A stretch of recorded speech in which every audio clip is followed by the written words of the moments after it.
राज्यात गेल्या काही दिवसापासून महिलांसोबत गैरवर्तणुकीच्या घटनांमध्ये वाढ होत आहेत।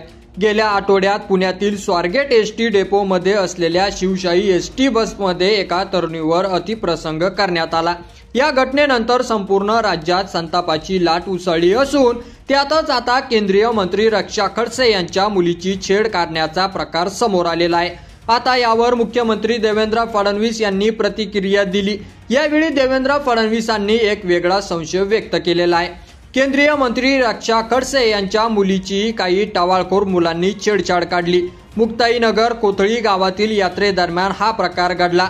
या प्रकरणी रक्षा खडसे यांनी आक्रमक पवित्रा घेत तक्रार दाखल केली। यानंतर रक्षा खडसे यांनी नेमकं काय घडलं याबद्दलची सविस्तर माहिती दिली। महाशिवरात्रीच्या निमित्ताने संत मुक्ताबाईची यात्रा असते। त्या यात्रेनिमित्त अनेक लोक सहभागी होत असतात।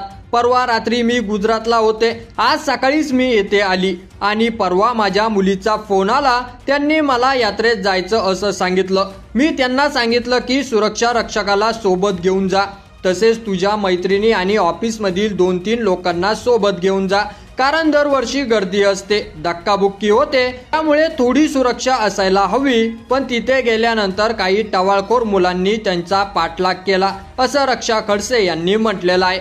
मात्र त्यानंतर मुख्यमंत्री देवेंद्र फडणवीस यांनी नुकताच प्रचार माध्यमांशी संवाद साधला। यावेळी त्यांना रक्षा खडसे यांच्या मुलीच्या छेडछाडीबद्दल प्रश्न विचारण्यात आला।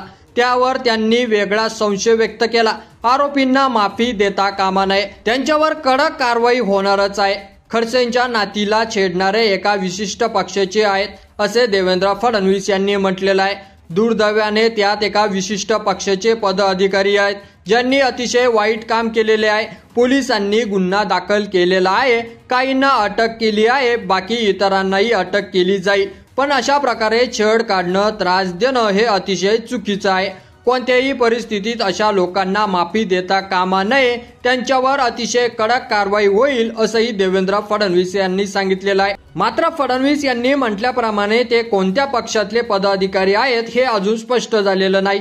मात्र झाल्यानंतर सरकार यांच्यावर कोणती कारवाई करेल याकडे सर्वांचं लक्ष लागलेलं आहे। की या व्हिडिओवर तुमचं मत आपल्या कमेंट बॉक्समध्ये लिहायला अजिबात विसरू नका आणि असेच नवीन व्हिडिओ पाहत राहण्यासाठी आपल्या मराठी एल्गार या यूट्यूब चॅनलला सबस्क्राईब करा।